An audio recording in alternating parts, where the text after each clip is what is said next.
Hello and welcome everyone to another Daily 8 on the News 8 Live Desk. Phil Penarski here as we count down the top 8 stories of the day. We will get you a look at your forecast and how you can also vote for Grand Rapids to be named Beer City once again. That's coming up later on in the show. But first, we are looking at last night's Grand Rapids City Commission meeting. That's where concerned citizens flocked. They flocked to the meeting to express their request for the city to designate itself as a sanctuary city as more arrests by ICE continue across the country. This comes on the heels of close to 2,000 emails and letters being sent to commissioners to support the move. They looked at those requests during Tuesday's meeting. It was about 4 hours in length. City Manager Mark Washington started off the meeting saying that the current GRPD policy that was adopted back in 2019 states that no police officer is permitted to ask about documentation status. Mayor David LeGrand said that since sanctuary cities that designation does not have any legal backing at this time, commissioners are now focusing on trying to figure out other ways to support the community during this time. Environmental advocates are also speaking out after the Trump administration scrapped a plan that would have limited the amount of PFAS manufacturers are allowed to dump into the environment. The Biden administration had put out a proposal that would have implemented discharge limits aiming to protect drinking water from the forever chemical. PFAS, of course, has been linked to various cancers and other diseases. Last year, the Environmental Protection Agency placed the first ever national limits on PFAS. It was estimated to cost about $1.5 billion to test and get rid of PFAS from old water systems. The fear is now that that could also be overturned now as well.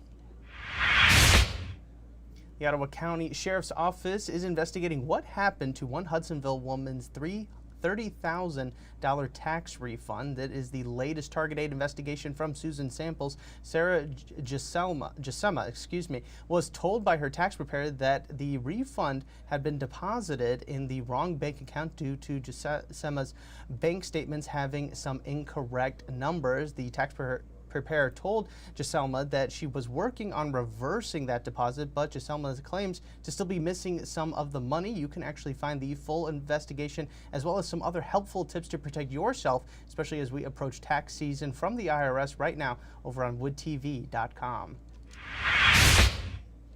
And some sad news now as regulars of the iconic Fatboy restaurant in Grand Rapids are getting ready to say goodbye to one of their favorites. The restaurant on Plainfield Avenue has been serving the community for 73 years now, but in September announced that it would be set to close in the near future. Patrons who spoke to News 8 said that they had been coming back for years and was a piece of nostalgia for them. While the restaurant is on its last life, there is still time to go and try the food again or for the first time. The owners expect the last day of operation to be somewhere around February 12th.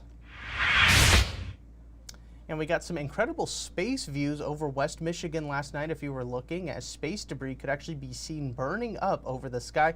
It happened as the debris came into our atmosphere. It is believed that the debris could have been pieces of a spacecraft, parts of a rocket, or even satellites that are no longer in use. NASA says that these pieces could be moving at speeds of up to 18,000 miles per hour. You can actually find more videos and photos of the space show right now over on woodtv.com.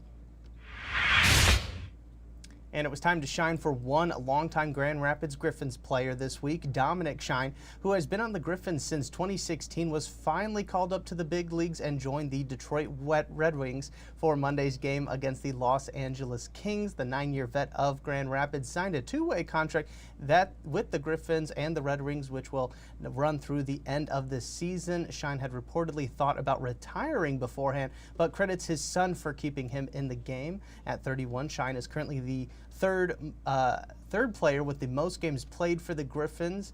He logged 2 hits, 2 takeaways, and 1 shot attempt, and even a block in less than 10 minutes of ice time during Monday's win over the Kings. All right, let's check in now with Storm Teammate meteorologist Matt Kirkwood with a look at your forecast for today. Okay, cold front slipping through this morning is going to bring a narrow ribbon of a brief little snow. Could mix in a little bit of rain, but just producing some wet roads here and there. But temperatures for the most part above the freezing mark as it does so. Otherwise, that's the only game in town in northeastern and eastern quadrant of the country. That'll change in a couple days, though. You can see the hourly planner. Well, it brings in some sunshine to finish out the day with the wind calming down quite a bit. Notice that sunrise now prior to 8 o'clock. Good to see that. What we're tracking out there is fading sunshine on Thursday, but We'll start out with a lot of that sun. Beautiful sunrise expected tomorrow. Then a chance of a messy mix potentially on Friday, especially areas from Grand Rapids to the south. Looks like tomorrow that sunshine, at least 40 degrees. And then as we head into the weekend, Saturday looks dry, albeit on the cooler side. We'll finish out this first weekend of February with a light mix potentially on Sunday and maybe a little bit of snow on Tuesday. No big storm systems heading our way once we get beyond Friday.